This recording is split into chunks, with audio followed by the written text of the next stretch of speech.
அன்புக்குரியவர்களே, இறைமகன் இயேசு கிறிஸ்துவின் இனிய நாமத்தினாலே இந்த புதிய மாத பிறப்பின் வழிபாட்டை எங்களுடைய திருச்சபையினுடைய காணொளி காட்சியின் வழியாக காண்பதற்கு ஆயத்தப்பட்டு அமர்ந்திருக்கின்ற உங்களை அன்போடு வாழ்த்தி நான் வரவேற்கின்றேன். கடந்த 8 மாதங்களிலே நம்மோடு கூட இருந்து நம்மை வழிநடத்திய ஆண்டவர் இந்த புதிய மாதத்திலும் நம்மோடு கூட இருந்து நம்மை வழிநடத்துவார். இந்த காணொளி காட்சியின் வழியாக நடைபெறுகின்ற வழிபாடு நமக்கு ஆசீர்வாதமாக இருப்பதற்கு உதவியாக ஆண்டவரை நோக்கி ஜெபம் செய்வோம். எங்களை நேசித்து பாதுகாத்து பராமரித்து வந்த எங்கள் நல்ல ஆண்டவரே, நீர் எங்களுடைய வாழ்க்கையில் ஈவாக தந்திருக்கின்ற மற்றும் ஒரு புதிய மாதத்துக்காக நன்றி தெரிவிக்கின்றோம். கடந்த 8 மாதங்களிலே நீர் எங்களோடு கூட இருந்து நீர் எங்களை பலப்படுத்தி வழிநடத்தி வந்த உம்முடைய அன்புக்காக நாங்கள் உமக்கு நன்றி தெரிவிக்கின்றோம். இந்த புதிய மாதத்தின் முதல் நாளிலே இந்த அதிகாலை வேளையிலே உம்முடைய பிள்ளைகளாக உம்முடைய சமூகத்திலே நாங்கள் ஒன்றிணைந்திருக்கின்றோம். நீர் எங்களை ஆசீர்வதிக்கும்படியாக, நீர் இந்த மாதத்துக்குரிய சிந்தனைகளை எங்களுக்கு தரும்படியாக, அதற்கு ஏதுவாக நாங்கள் பங்கு பெறுகின்ற இந்த வழிபாடு உதவியாக இருப்பதற்கு உம்முடைய கிருபை ஆற்றலை தந்து வழிநடத்தும்படியாக நாங்கள் ஜெபிக்கின்றோம். ஆண்டவர் எங்களை ஆசீர்வதித்து நன்மைகளை பெற்றுக்கொள்ள உதவி செய்வீராக. இரட்சகர் இயேசு கிறிஸ்து வழியாக தாழ்மையோடு ஜெபிக்கின்றோம் எங்கள் நல்ல பிதாவே, ஆமே. இந்த வழிபாட்டின் துவக்க பாடலாக கிறிஸ்தவ கீர்த்தனைகள் 336வது பாடலை பாடுவோம். கீர்த்தனை எண் 336, தோத்திர பாத்திரனே தேவா தோத்திரம் துதி உமக்கே என்ற பாடலை பாடுவோம். நாம் பாடுவதற்கு உதவியாக இந்த பாடலுடைய வரிகள் திரையிலே தோன்றும். திரையிலே தோன்றுகின்ற பாடல் வரிகளோடு நாம் இணைந்து பாடலை பாடி ஆண்டவருடைய நாமத்தை மகிமைப்படுத்துவோம்.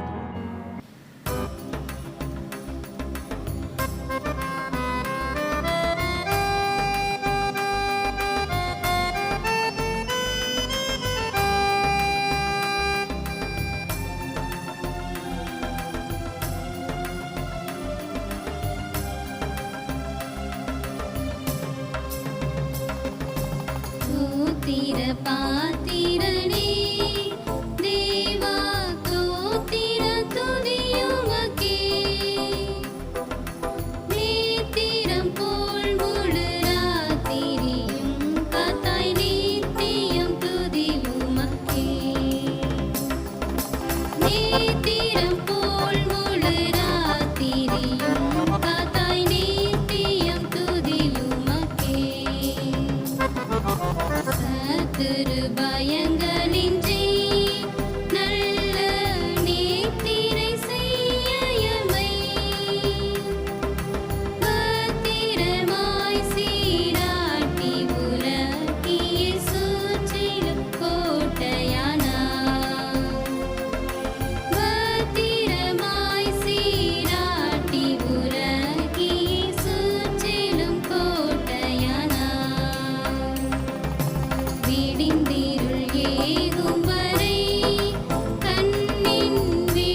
வாசிக்கும்படியாக தெரிந்து கொள்ளப்பட்ட வேத பகுதி சங்கீதம் 37 1-5 வசனங்கள். பொல்லாதவர்களை குறித்து எரிச்சல் அடையாதே, நியாயக்கேடு செய்கிறவர்கள் மேல் பொறாமை கொள்ளாதே. அவர்கள் புல்லை போல் சீக்கிரமாய் அறுப்புண்டு பசும்பூண்டை போல் வாடி போவார்கள். கர்த்தரை நம்பி நன்மை செய், தேசத்தில் குடியிருந்து சத்தியத்தை மேய்த்துக்கொள். கர்த்தரிடத்தில் மனமகிழ்ச்சியாயிரு, அவர் உன் இருதயத்தின் வேண்டுதல்களை உனக்கு அருள் செய்வார். உன் வழியை கர்த்தருக்கு ஒப்புவித்து அவர் மேல் நம்பிக்கையாயிரு, அவரே காரியத்தை வாய்க்க பண்ணுவார். வாசிக்க வேண்டிய வேத பகுதி வாசித்தாயிற்று. கிறிஸ்துவுக்கே மகிமை உண்டாவதாக. ஆமென். இந்த அதிகால வேளையிலே ஆண்டவருடைய சமூகத்திலே இந்த புதிய மாதத்தை துவங்குவதற்கு ஆண்டவர் உதவி செய்திருக்கின்றார். ஆண்டவருக்கு நாம் நன்றி தெரிவிப்போம். இந்த மாத பிறப்பு வழிபாட்டிலே ஆண்டவருடைய சமூகத்திலே அவரை துதிக்கும்படியாக, அவரை ஸ்தோத்தரிக்கும்படியாக நாம் அழைக்கப்பட்டிருக்கின்றோம். கடந்த 8 மாதங்களிலே எவ்வளவு நல்லவராக இருந்த ஆண்டவர் நம்மை வழிநடத்தியிருக்கின்றார். மற்றொரு புதிய மாதத்தை காணும்படியாக, புதிய மாதத்தின் முதல் நாளிலே அதிகாலை வேளையிலே ஆண்டவருடைய சமூகத்திலே நம்ம எல்லாரும் இணைந்து அவரை நோக்கி பார்க்கும்படியாக அந்த ஆண்டவர் நம்மளுக்கு உதவி செய்திருக்கின்றார். அவர் எத்தனை நல்லவராக இருக்கின்றார், அவர் மாட்சிமை நிறைந்தவராய் காணப்படுகின்றார். அந்த ஆண்டவரை உள்ளத்தின் ஆழத்திலிருந்து நாம் துதிப்போமா?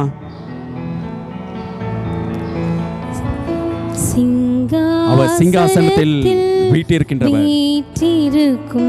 அவர் பரிசுத்த தெய்வம், பரிசுத்தர். எல்லாரும் இணைந்து சொல்லுவோமா? சிங்காசனத்தில் வீற்றிருக்கும் பரிசுத்தரே, பரிசுத்தரே, ஆராதனை உமக்கு, ஆராதனை, ஆராதனை உமக்கு, ஆராதனை. சொல்லுவோம், ஆண்டவரை ஆராதிப்பது நம்முடைய கடமையாயிருக்கிறது. இந்த புதிய மாதத்திலே ஆண்டவருடைய பலனை பெற்றுக்கொள்ளும்படியாக, ஆண்டவர் நம்மை வழிநடத்தும்படியாக அவரை ஆராதிப்பது நம்முடைய கடமையாயிருக்கிறது. சொல்லுவோம், சிங்காசனத்தில் வீற்றிருக்கும் பரிசுத்தரே. அவர் பரிசுத்த தெய்வமாயிருக்கிறபடினாலே அவரை பரிசுத்தர் என்ற நாமத்தை சொல்லி துதிப்போம். சிங்காசனத்தில் வீற்றிருக்கும் பரிசுத்தரே, பரிசுத்தரே, ஆராதனை உமக்கு, ஆராதனை. ஆமென். ஆராதனை உமக்கு, ஆராதனை, ஆராதனை உமக்கு. தேவ பிரசன்னத்தை உணர்ந்து சொல்லுவோம். நாம் இருக்கிற இடத்துல தேவ பிரசன்னம் இருக்கு. ஆராதனை. கேருபீன்கள் மத்தியிலும் சேராபீன்கள் மத்தியிலும் அவர் வீற்றிருக்கின்றவர். அவரை போற்றும்படியாக நாம் அழைக்கப்பட்டிருக்கின்றோம். சொல்லுவோம், கேருபீன்கள் சேராபீன்கள் போற்றிடும் எங்கள் பரிசுத்தரே. உள்ளத்தின் ஆழத்திலிருந்து தேவ பிரசன்னத்தை உணர்ந்து சொல்லுவோம், உமக்கு ஆராதனை, ஆராதனை உமக்கு, ஆராதனை. சொல்லுவோம், ஆராதனை உமக்கு, ஆராதனை, ஆராதனை உமக்கு, ஆராதனை. ஆமாண்டவரே, உம்மை ஆராதிப்பது எத்தனை மகிழ்ச்சியான ஒரு காரியமாய் இருக்கிறது. இந்த அதிகால வேளையிலே, இந்த புதிய மாதத்தின் முதல் நாளிலே எங்கள் ஆண்டவரை ஆராதிக்கும்படியாக, எங்கள் ஆண்டவரை தொழுது கொள்ளும்படியாக நாங்கள் இருக்கின்ற இடங்களிலிருந்து இந்த காணொளி காட்சியின் வழியாக நாங்கள் உம்மை நோக்கி பார்க்கின்றோம். ஆண்டவரே, ஹல்லேலூயா, ஹல்லேலூயா, ஹல்லேலூயா. ஆண்டவரே, நாங்கள் உம்மை நோக்கி பார்க்கின்றோம். ஆண்டவரே, ஆண்டவரே, நீர் எங்களுடைய வாழ்க்கையிலே நன்மை செய்கின்றவர், நீர் எங்களுடைய வாழ்க்கையிலே அற்புதங்களை செய்கின்றவர். ஆண்டவரே, உம்மை துதிப்பது, உம்மை ஆராதிப்பது எங்களுக்கு கிடைக்கப்பட்டிருக்கின்ற மாபெரும் ஸ்லாக்கியம் என்பதை நாங்கள் உணர்ந்திருக்கின்றோம். ஆண்டவரே, உமக்கு ஸ்தோத்திரம். ஆண்டவரே என்று சொல்லுவோமா? நாம் இருக்கின்ற இடங்களிலிருந்து தேவனை நோக்கி பார்த்து, ஆண்டவரே உமக்கு ஸ்தோத்திரம், ஆண்டவரே உமக்கு ஸ்தோத்திரம் என்று சொல்லுவோம். அந்த ஆண்டவர் நமக்கு எத்தனை நன்மைகளை செய்திருக்கின்றார், அந்த ஆண்டவர் நமக்கு எவ்வளவு அற்புதங்களை செய்திருக்கின்றார்.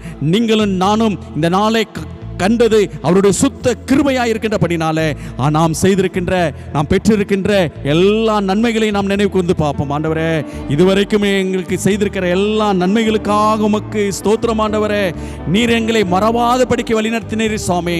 மனிதர்கள் எங்களை மறந்து போய்விட்டார்கள், எங்களுடைய சொந்தங்கள் எங்களை மறந்து விட்டது, எங்களுடைய பிள்ளைகள் எங்களை மறந்து விட்டார்கள், எங்களுடைய பெற்றோர்கள் எங்களை மறந்து விட்டார்கள்.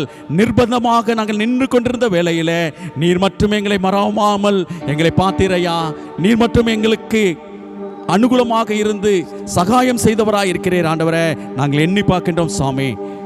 மனிதர்கள் கைவிட்ட சூழ்நிலைகள் கர்த்தர் நம்மை சேர்த்திருக்கின்றார். நம்முடைய தாழ்மையான நிலைமையிலே கர்த்தர் நம்மை நோக்கி பார்த்திருக்கின்றார். அது எத்தனை மாபெரும் காரியம், எத்தனை அதிசயமான காரியம். அந்த ஆண்டவரை மறவாமல் என்னை காத்தீரையா என்று சொல்லி அவருக்கு நம்மை அர்ப்பணிப்பதன் அடையாளமாக இந்த பாடல்களை நாம் பாடுவோமா? உணர்ந்து நாம் பாடுவோம். நாம் சொல்வது அவருக்கு நன்றி சொல்வதனுடைய அடையாளமாக இருக்கிறது. நம்மை மறவாமல் பாதுகாத்த ஆண்டவருக்கு இந்த பாடலை பாடுகின்ற போது நன்றி சொல்வதனுடைய அடையாளமாக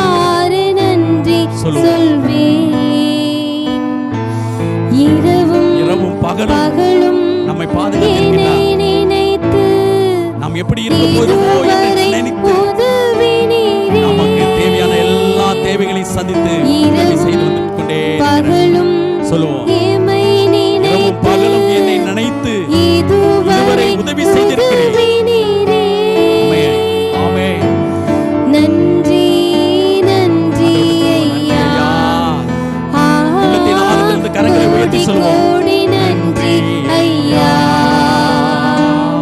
சொல்லுவோம், நன்றி நன்றி ஐயா, கோடி கோடி நன்றி ஐயா. மீண்டும் ஒரு முறை பாடுவோமா? மறவாமல் என்னை காத்தீர் என்று சொல்லி தீரையா, மனதார நன்றி சொல்வே. என்னை மறவாமல் நினைத்தீரையா, மனதார நன்றி சொல்வே. இரவும் பகலும் எமை நினைத்து இதுவரை உதவினீரே. இரவும் பகலும் எமை நினைத்து இதுவரை உதவினீரே. ஆமாண்டவரே, நீர் எங்களுக்கு உதவி செய்தீர்கள். உமக்கு நன்றி ஐயா, உமக்கு நன்றி ஐயா, உமக்கு நன்றி ஐயா. சமூகத்திலே நிற்பதற்கு உமக்கு நன்றி ஐயா. ஆமாண்டவரே, நன்றி உமக்கு நன்றி சொல்லுவோம். உள்ளத்தின் ஆழத்திலிருந்து வாய்களை திறந்து நாம் சொல்லுவோம். நாம் சொல்லுகின்ற வார்த்தை நிமித்தமாக ஆண்டவர் மகிமைப்படுகின்றவராய் இருக்கிறார். அவர் நம்முடைய துதிகளிலே மகிழ்ச்சி அடைந்தார். அவர் நமக்கு செய்திருக்கின்ற நன்மைகள் நிமித்தமாக நன்றி நிறைந்த இருதயத்தோடு என்னை மறவாமல் பாதுகாத்தீரையா, இரவும் பகலும் என்னை கண்விழித்து தீங்கு வராதபடிக்கு எங்களை மீட்டெடுத்தீரையா, உமக்கு நன்றி என்று சொன்னோமே. அந்த ஆண்டவர் தொடர்ந்து நம்முடைய வாழ்க்கையில ஒன்றை எதிர்பார்க்கின்றார். நீ என்னிடத்தில் அன்பு கூறுகிறாயா?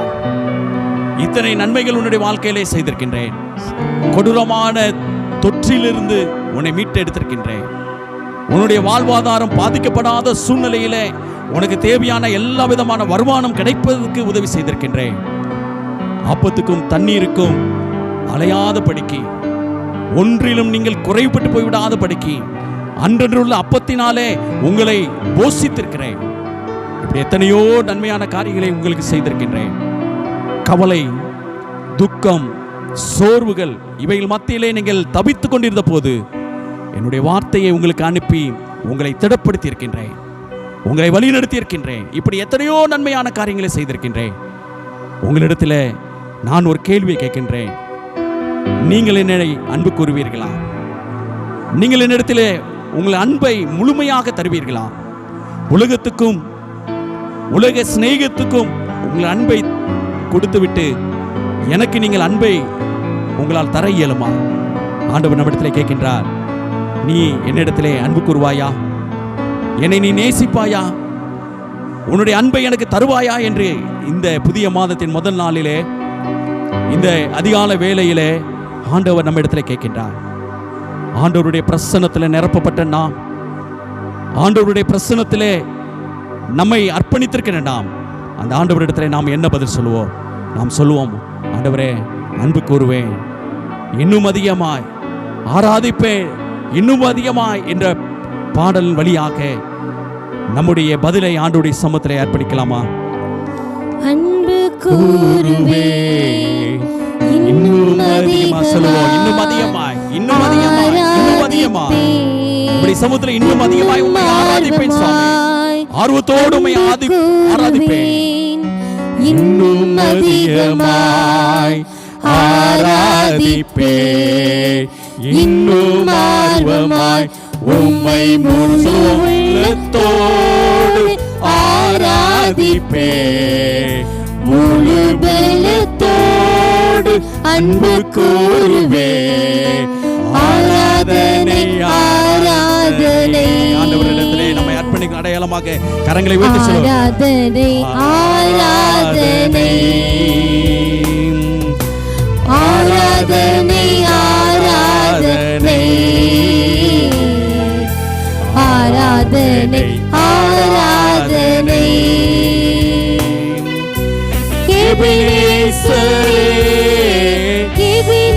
அவர் இதுவரை நம்மளுக்கு உதவி செய்திருக்கின்றார். அவர் உதவி செய்யவில்லை என்றால் நாம் என்ன ஆயிருப்போம் என்று யோசித்து பார்ப்போம்.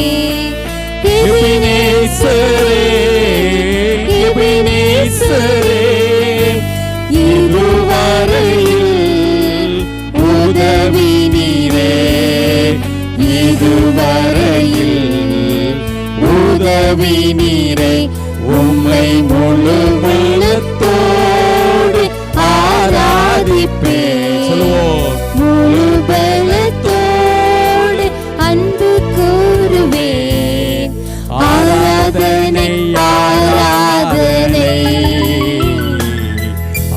ஆராதனை ஆராதனை ஆராதனை ஆராதனை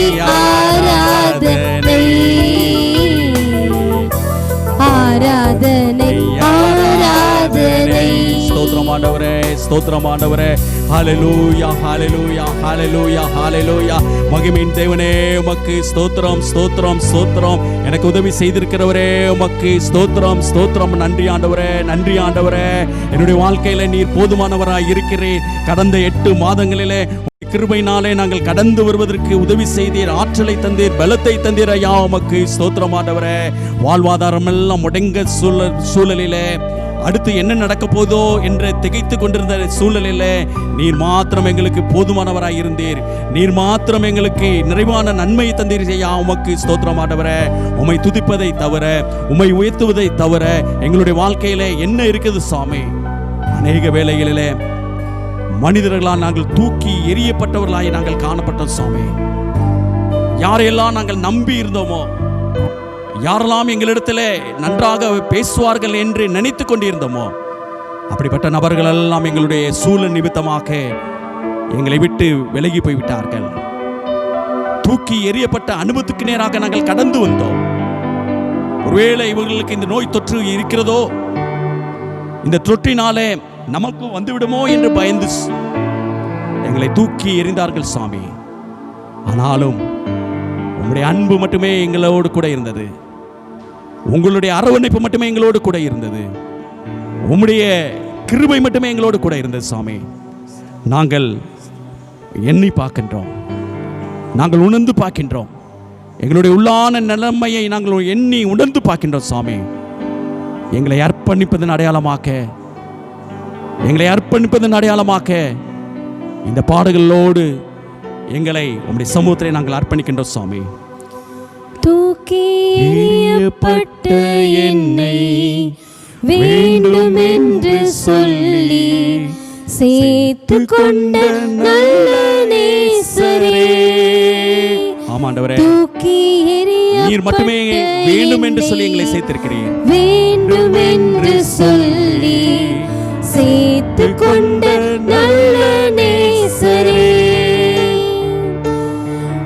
உம்மழகான கண்கள் என்னை கண்டதாலே முடிந்தது என்று நினைத்த நாங்கள் இன்னைக்கு உயிர் வாழ்ந்து கொண்டே இருக்கிறோம். உயிர் வாழ்கின்றேன். ஆமாண்டவரே, அழகான கண்கள் என்னை கண்டதாலே முடிந்ததென்று நினைத்து நான் உயிர் வாழ்கின்றேன். யாரும் அறியாத என்னை யாருமே என்னை அறியல சுவாமி.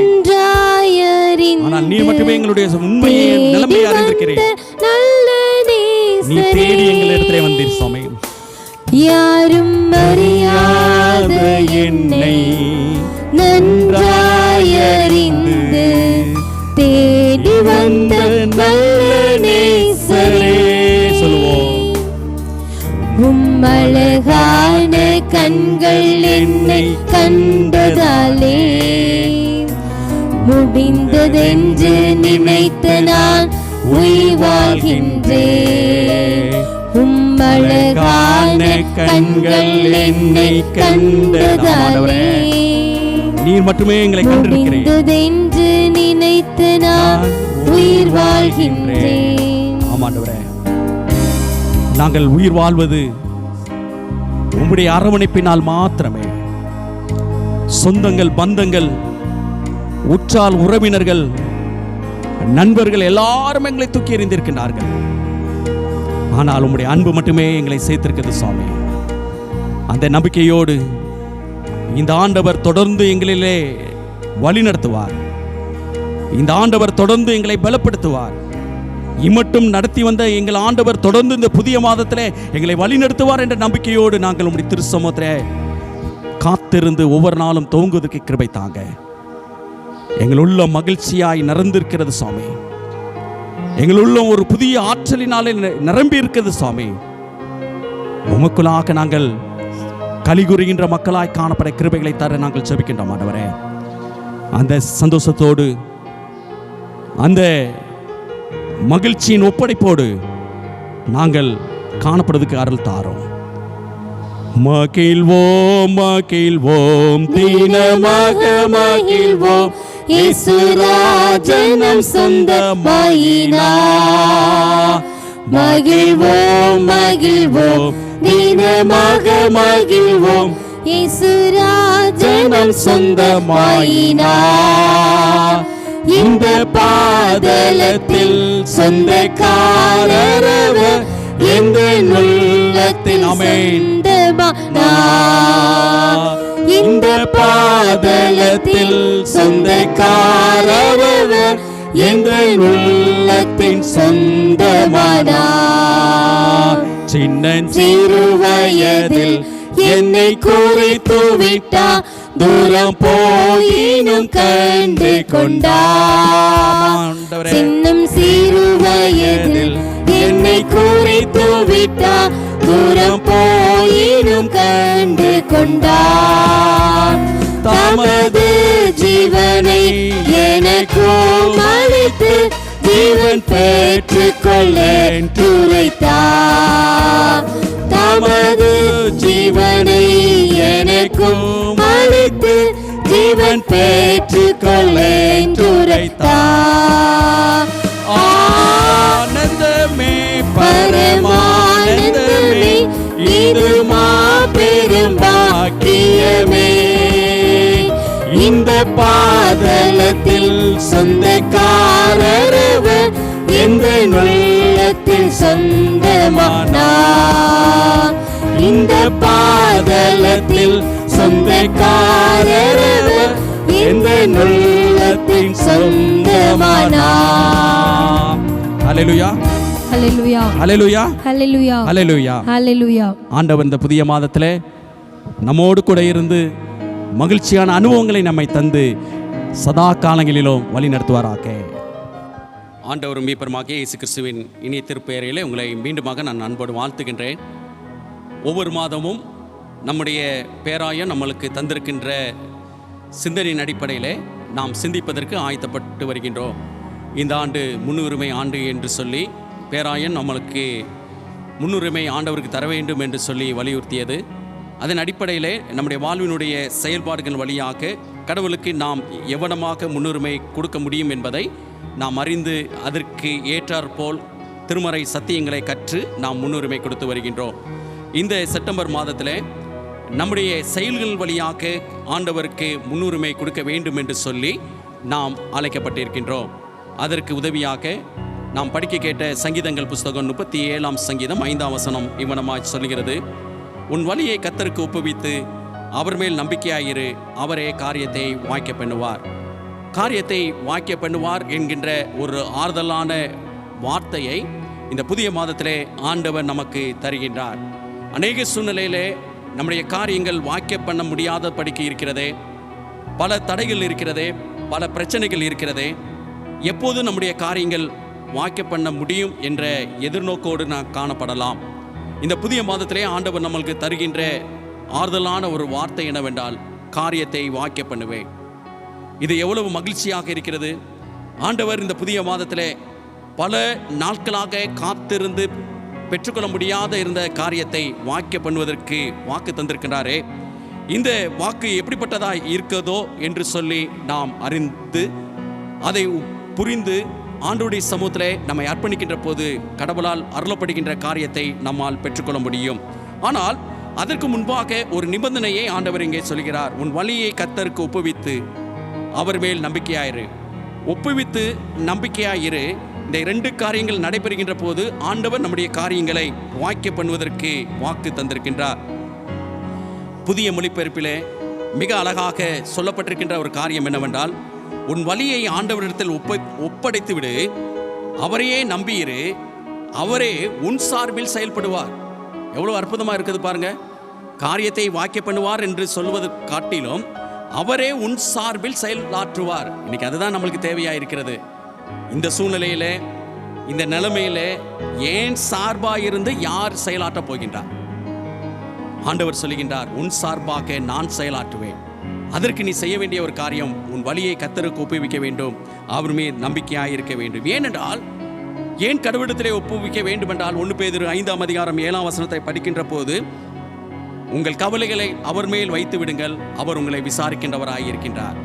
அதனால தான் சரியான நபரிடத்தில் நம்முடைய வழிகளை ஒப்புவித்து அவர் மேல் நம்பிக்கையாக இருக்கின்ற போது அவர் நமக்கு செயல்படுவதற்கு உதவியாக இருக்க முடியும் என்பதுதான் இந்த புதிய மாதத்தினுடைய சிந்தனையாக இருக்கிறது. இப்போது உங்களிடத்திலே நான் கேட்கின்ற ஒரு கேள்வி என்னவென்றால், கடவுளிடத்திலே நம்முடைய வழிகளை ஒப்புவித்தல் என்றால் என்ன? கடவுளை நம்பி இருப்பது என்றால் என்ன? அதை நான் சரியாக அறிந்து கொண்டால், அதை நாம் புரிந்து கொண்டால், அதை நாம் செயல்படுத்துகின்ற போது கடவுள் நம்மளுக்காக செயல்படுவதற்கு ஆயத்தமுள்ளவராக இருக்கிறார் என்பதை நாம் அறிந்து கொள்ளும்படியாக நாம் அழைக்கப்பட்டிருக்கின்றோம். நமக்காக செயல்படுகின்ற ஆண்டவரிடத்தில் நம்முடைய வழிகளை ஒப்புவிப்போம். நம்முடைய வழிகளை ஒப்புவித்தல் என்றால் என்ன என்பதற்கு விடை கண்டுபிடிப்போம். 1ஆம் வசனம் சொல்கிறது, சங்கீதம் 37:1, பொல்லாதவர்களை குறித்து எரிச்சலை அடையாதே, நியாயக்கேடு செய்கின்றவர்கள் மேல் பொறாமை கொள்ளாதே. 7ஆம் வசனம் சொல்கிறது, கர்த்தரை நோக்கி அமர்ந்து அவருக்கு காத்திரு, காரிய சித்தை உள்ளவன் மேல் தீவினைகள் செய்கின்ற மனுஷன் மேலும் எரிச்சல் ஆகாதே. கோபத்தை நிகழ்ந்து உக்கிரத்தை விட்டுவிடு, பொல்லாப்பு செய்ய ஏதுவான எரிச்சல் உனக்கு வேண்டாம். 1ஆம் வசனம் 7ஆம் வசனம் 8ஆம் வசனத்திலே சொல்லப்பட்டிருக்கின்ற ஒரு காரியம் என்னவென்றால், ஒரு கடினமான சூழ்நிலையிலே நீங்களும் நானும் கடவுளிடத்திலே வழியை ஒப்புவித்த மனிதர்களாய் காணப்படுவோம் என்றால், அந்த கடினமான சூழ்நிலையிலே நாம் அமைதியாக இருக்க வேண்டும் என்பதுதான் இந்த நாளினுடைய சிந்தனையாக இருக்கிறது.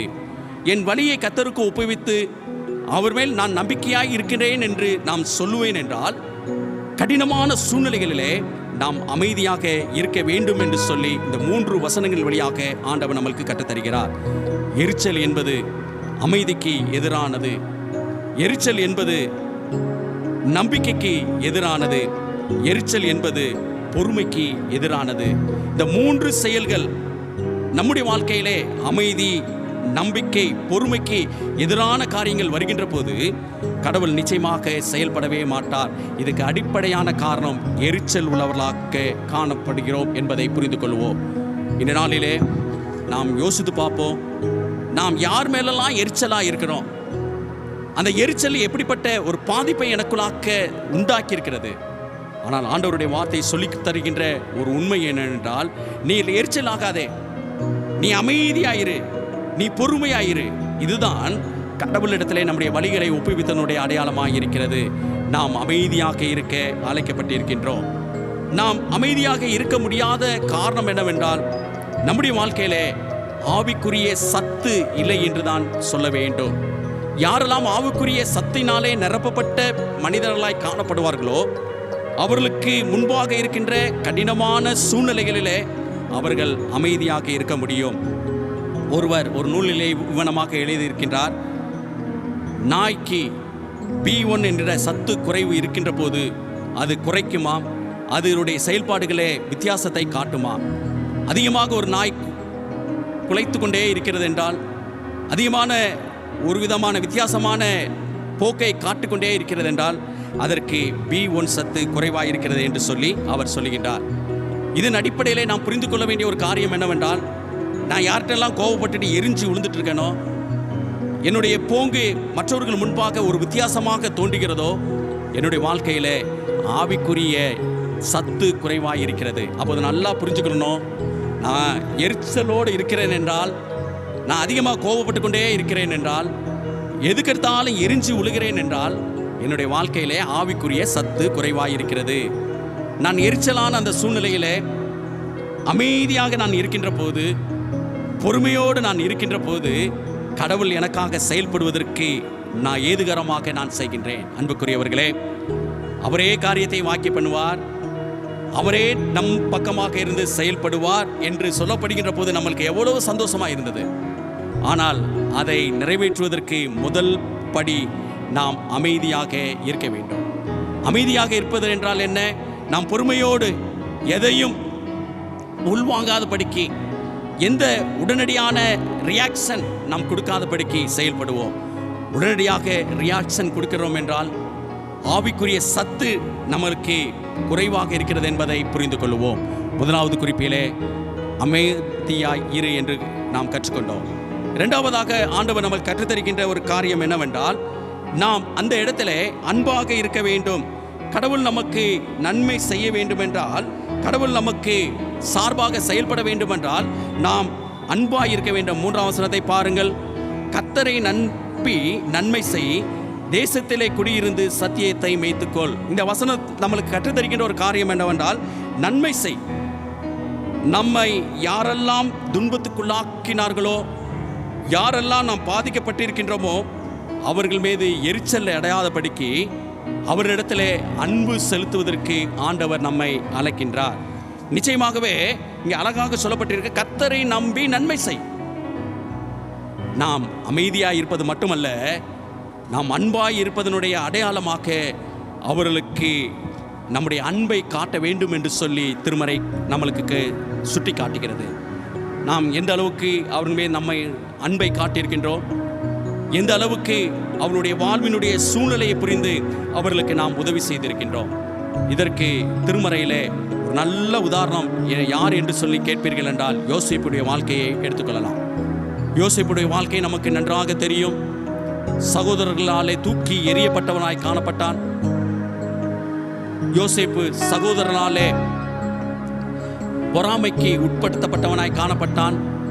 அவன் வீட்டோடு வாழ வேண்டியவன், சகோதரோடு தன்னுடைய சந்தோஷத்தை பகிர்ந்து மகிழ்ச்சியோடு வாழ வேண்டியவன் தூக்கி எறியப்பட்ட ஒரு சூழ்நிலையிலே காணப்படுகின்றான். ஆனால் கடவுள் அவனை குறித்து ஒரு திட்டம் வைத்திருந்தார். எகிப்திலே மிகப்பெரிய பதவியிலே அமர்வதற்கு ஆண்டவர் உதவி செய்தார். அவனுடைய வாழ்வில் கடந்து வந்திருக்கின்ற எல்லா பகுதிகளிலும் பலராலே தூக்கி எறியப்பட்ட சூழ்நிலையிலே காணப்பட்டான். ஆனால் யாரெல்லாம் அவனை தூக்கி எறிந்தார்களோ அவர்கள் மத்தியிலே அவன் அன்பை செலுத்தும் அடையாளமாக அவர்களுக்கு உதவி செய்தார். ஆதியாம் புஸ்தகத்திலே படிக்கின்ற போது, சகோதரர்கள் வாழ்ந்த தேசத்திலே பஞ்சம் வருகிறது, எகிப்திலே செழிப்பு இருக்கிறது என்று அறிந்து நேராக தேடி வருகின்றார்கள். வந்திருக்கின்றவர்கள் தங்களுடைய சகோதரர்கள் என்று அறிந்து கொண்டான். சகோதரர்களாலே தூக்கி எறியப்பட்டவன் என்பதையும் உணர்ந்து கொண்டான். ஆனால் கடவுள் என் பக்கமாக இருந்து செயல்பட வேண்டும் என்றால் நான் இவர்களுக்கு நன்மை செய்ய வேண்டும் என்று சொல்லி அவர்களுக்கு தேவையான தானியங்களை வழங்கினார். அது பிறகு பார்க்கின்ற போது அவர் எங்கே வாழ்ந்தார்களோ அதே பகுதியிலே தேசத்தில் இருக்கிறவர்கள் எல்லாரும் கடந்து வருவதற்கு உதவியாயிருந்தது. கர்த்தர் அவர்கள் யோசேப்பினுடைய செயல் நிமித்தமாக செயல்பட்டதை காண முடிந்தது.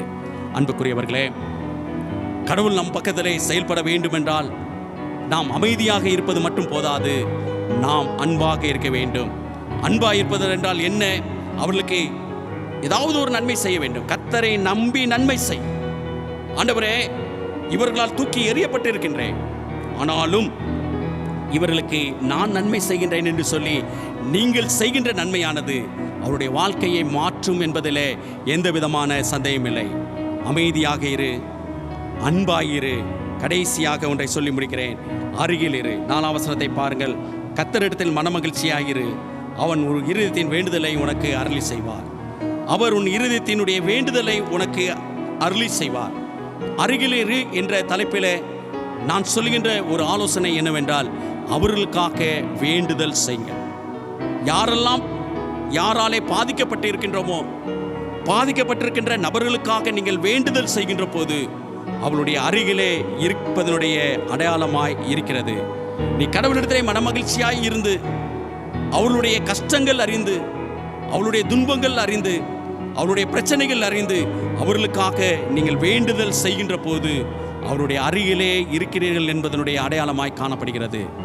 ஒருவேளை அவர்கள் துன்பத்திலே மாட்டி தவிக்கின்ற போதோ, ஏதோ ஒரு கஷ்டம் அவர்களுடைய வாழ்க்கையிலே நிகழ்ந்த போதோ, ஏதோ ஒரு வேதனையான சூழ்நிலையிலே அவர்கள் தள்ளப்படுகின்ற போதோ, நம்மிலே அநேகர் நினைப்போம், கடவுள் அவர்களை தண்டித்து விட்டார், கடவுள் அவர்களுக்கு தேவையான தீர்ப்பை கொடுத்து விட்டார், கடவுள் அவர்களை பழி வாங்கியிருக்கிறார் என்று சொல்லி நாம் எத்தனை முறை சொல்லியிருக்கிறோம் என்று யோசித்து பார்க்க வேண்டும். அவர்கள் துன்பத்திலே இருக்கின்ற போது அவர்கள் அருகிலே இருக்கிறோம் என்பதனுடைய அடையாளம் என்னவென்றால், ஆண்டவரே, இவர்கள் இப்படியாக ஒரு கஷ்டத்திலே தவிழ்த்து கொண்டே இருக்கிறார்கள், இவர்கள் இப்படியாக ஒரு வேதனையிலே தவிழ்த்து கொண்டே இருக்கிறார்கள் சுவாமி, இவர்களை அந்த சூழ்நிலையிலிருந்து வெளியே கொண்டு வாரும் என்று சொல்லி நாம் ஜெபிக்கின்ற போது அவருடைய அருகிலே இருப்பதனுடைய அடையாளமாய் காணப்படுகிறது. அமைதியாய் இருக்கின்ற நாம், அன்பாய் இருக்கின்ற நாம் அருகிலே இருக்க வேண்டும் என்று சொல்லி ஆண்டவர் விரும்புகிறார். வில்லியம் கோப்பர் என்கின்ற ஒரு தேவனுடைய மனிதன், அவருடைய நண்பரினாலே பாதிக்கப்பட்டு, இந்த நண்பனுக்கு நான் எத்தனையோ நல்ல காரியங்கள் செய்திருக்கின்றேன், இந்த நண்பன் என்னை புரிந்து கொள்ள முடியாதபடிக்கு என்னை இப்படியாக தண்டித்து விட்டானே, என்னை இப்படியாக பேசிவிட்டானே, எனக்கு இப்படிப்பட்ட ஒரு அவமானத்தை தந்துவிட்டானே என்று சொல்லி நண்பனால் பாதிக்கப்பட்ட அந்த நினைவுகளை விட்டு வெளியே வர முடியாதபடிக்கு வில்லியம் கோப்பர் என்கின்ற மனிதர் தற்கொலை செய்து கொள்ளலாம் என்று சொல்லி முடிவு செய்து ஒரு நாள் இரவு வேளையிலே தற்கொலை செய்வதற்கான முயற்சிகள் எடுத்து தற்கொலைக்கு நேராக கடந்து செல்கின்றார். அவருடைய தற்கொலை திட்டம் என்னவென்றால், தன் வீட்டில் இருக்கின்ற குதிரை வண்டியை எடுத்து உயரமான மலையிலே சென்று பள்ளத்தாக்கை நோக்கி அந்த குதிரையை விடுகின்ற போது நான் மரித்து விடுவேன் என்ற எண்ணத்தோடு செல்கின்றார். இரவு நேரம், பனி அதிகமாக பொழிந்து காணப்படுகின்ற ஒரு சூழல், முன்பாக பின்பாக என்ன இருக்கிறது என்று காண முடியாத ஒரு சூழல். அந்த நேரத்திலே அவன் கடவுளிடத்திலே ஜெபிக்கின்றானாம், ஆண்டவரே, நான் தற்கொலை செய்ய முடிவு செய்திருக்கிறேன், நான் அடுத்தது என்ன செய்ய வேண்டும் என்று சொல்லி நீர் எனக்கு காண்பியும் என்று சொல்லி அவன் ஜெபித்தானாம். ஆண்டவரே, நான் தற்கொலை செய்ய இருக்கின்றேன், அடுத்தது நான் என்ன செய்ய வேண்டும் என்பதை நீர் எனக்கு காண்பியும். இரவு வேளை, பாதையெல்லாம் தெரியாத ஒரு சூழல், அதிகமான பனி பொழிந்திருக்கின்ற ஒரு வேளை. அவன் ஜெபித்துவிட்டு குதிரை வண்டியை ஓட்டுகின்றான். சிறிது நேரம் கழித்து குதிரை வண்டி ஒரு இடத்திலே வந்து நிற்கிறது. அந்த இடம் என்ன என்று சொல்லி பார்க்கின்ற போது, யாரால் பாதிக்கப்பட்டானோ அந்த நண்பனுடைய வீட்டுக்கு முன்பாக வந்து அந்த வண்டி நிற்கிறது. அப்போது அவன் உணர்ந்து கொண்டான், ஆண்டவரே, இந்த சூழ்நிலையிலே என் நண்பனை நேசிக்க வேண்டும் என்பதற்காக, அவன் அருகிலே நான் இருக்க வேண்டும் என்பதற்காக நீர் என்னை அவன் வீட்டு அருகிலேயே அழைத்து வந்திருக்கிறீர் சுவாமி, நான் அவனுக்காக ஜெபிக்கின்றேன் என்று சொல்லி அவன் வீட்டினுடைய வாசலிலே இருந்து முழங்கால் படியிட்டு, ஆண்டவரே, இந்த நண்பனுடைய சூழ்நிலையை நீர் அறிந்திருக்கின்றீர் சுவாமி, நீர் அவனை அதிகமாக நேசிக்கின்றீர், அதே போல நானும் நேசிக்கின்றேன், அவன் மீது அன்பு கூறுகின்றேன், அவனுடைய சூழ்நிலையிலிருந்து வெளியே வருவதற்கு உதவி செய்யும் என்று சொல்லி அவன் ஜெபித்துக் கொண்டே இருக்கின்றான். அதிகாலை 4 மணி வேளையிலே தன்னுடைய வீட்டின் வாசலிலே ஏதோ முணங்குகின்ற சத்தம் கேட்கிறதே என்று சொல்லி அந்த வில்லியம் கோப்பர் என்கின்றவருடைய நண்பன் கதவை திறந்து பார்க்கின்ற போது தன்னுடைய நண்பன் முழங்கால் படியிட்டு ஜெபித்துக் கொண்டு இருக்கின்ற காட்சியை பார்க்கின்றான். அந்த காட்சியிலே தனக்காக ஜெபித்துக் கொண்டு இருக்கிறதை உணர்ந்து பார்க்கின்றான். அப்போதுதான் அவனுக்கு உணர்வு வந்தது, இப்படிப்பட்ட ஒரு நல்ல ஒரு நண்பனை நான் இப்படியாக பேசிவிட்டேனே, இப்படிப்பட்ட ஒரு நல்ல நண்பனுக்கு விரோதமான காரியத்தை நான் செய்து விட்டேனே. இன்னைக்கு நான் படுகின்ற இந்த கஷ்டத்தை உணர்ந்து என் வீட்டு வாசலை வந்து ஜெபம் பண்ணி கொண்டே இருக்கிறான் என்றால் அவன் எப்படிப்பட்ட ஒரு சிறந்தவன் என்பதை அறிந்து அவனை அரவணைத்து ஏற்றுக்கொண்டு தான் செய்த தவறுக்காக மனம் வருந்தினானா. அன்புக்குரியவர்களே, இதுதான் கடவுள் நம் பக்கமாக செயல்படுவதனுடைய அடையாளமாக இருக்கிறது. யாரெல்லாம் பாதிக்கப்பட்டு இருக்கின்றோமோ, பாதிக்கப்பட்ட நபர்களுக்காக அவர்களுடைய அருகில் இருக்கின்றோம் என்பதனுடைய அடையாளமாக அவர்களுக்காக நாம் செபிக்கின்ற போது கடவுள் நமக்காக செயல்படுவதற்கு உதவியாக இருக்கும். இந்த புதிய மாதத்திலே கடவுள் நம் பக்கத்திலிருந்து செயல்பட வேண்டும் என்றால் அன்பாய் இருக்க வேண்டும், அமைதியாக இருக்க வேண்டும், அருகில் இருக்க வேண்டும். இந்த 3 காரியங்களை நம்முடைய வாழ்க்கையிலே செயல்படுவதற்கு தூய ஆவியானவருடைய அருள் நம்மளுக்கு கிடைக்கும்படியாக அவரை நோக்கி ஜெபிப்போமா? எங்களை நேசிக்கிற எங்க நல்ல ஆண்டவரே, நாங்கள் உம்மை நோக்கி பார்க்கின்றோம். உம்மை நோக்கி பார்க்கின்ற எங்களுக்கு ஒரு ஆறுதலை தந்தீர். நான் உன் பக்கத்திலிருந்து செயலாற்றுவேன் என்று சொன்னீர். ஆனால் அதற்கு நிபந்தனையை வைத்திருக்கின்றேன். அந்த நிபந்தனையை திருமறை சத்தியத்தின் அடிப்படையில் நாங்கள் ஏற்றுக்கொள்கின்றோம். ஏற்றுக்கொண்ட காரியத்தை எங்களுடைய வாழ்க்கையில செயல்படுத்துவதன் அடையாளமாக இந்த மாதம் முழுவதும் பயணிக்கவும், அப்படி நாங்கள் பயணிக்கின்ற போது நீர் எங்களுக்காக செயல்படுகின்ற தன்மைகளை உணர்ந்து உமக்கு நன்றியுள்ளவர்களாக இருப்பதற்கு உதவி செய்வீராக. தொடர்ந்து இந்த வழிபாட்டிலே உம்முடைய பிரசன்னம் எங்களோடு கூட இருந்து எங்களை பலப்படுத்தி வழிநடத்தும்படியாக நாங்கள் ஜெபிக்கின்றோம். எங்களுடைய அன்பை பிறருக்கு காண்பிக்கின்ற மக்களாக, எங்களுடைய அன்பினுடைய தன்மையை, ஆழத்தை மற்றவர்கள் புரிந்து கொள்வதற்கு ஏதுவாக இந்த மாதத்திலே பயணிப்பதற்கு அருள் தருவீராக. இரட்சகர் இயேசு கிறிஸ்து வழியாக தாழ்மையோடு ஜெபிக்கின்றோம் எங்கள் நல்ல பிதாவே, ஆமென். கேட்ட இந்த ஆண்டவருடைய சத்தியத்தை நன்றியோடு ஏற்றுக்கொண்டு மீண்டும் நாம் யாவரும் இணைந்து கிறிஸ்தவ கீர்த்தனைகள் 251வது பாடலை பாடுவோம். நாம் பாடுவதற்கு உதவியாக திரைகளிலே இந்த பாடலுடைய வரிகள் தோன்றும். கீர்த்தனை 251, அன்பே பிரதானம் சகோதர அன்பே பிரதானம்.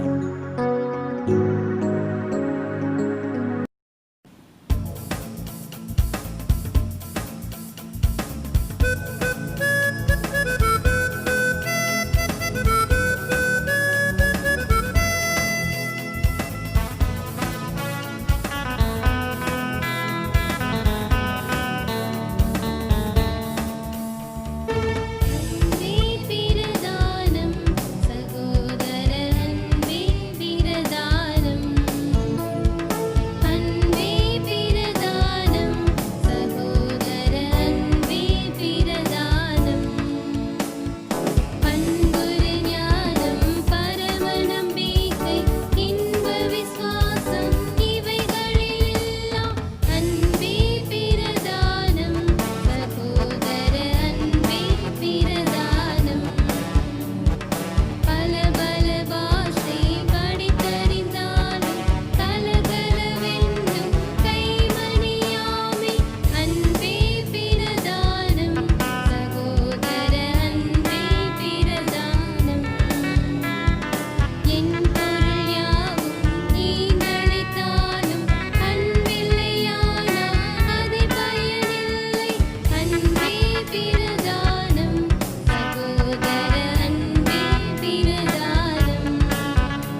ஜெபம் செய்வோம்.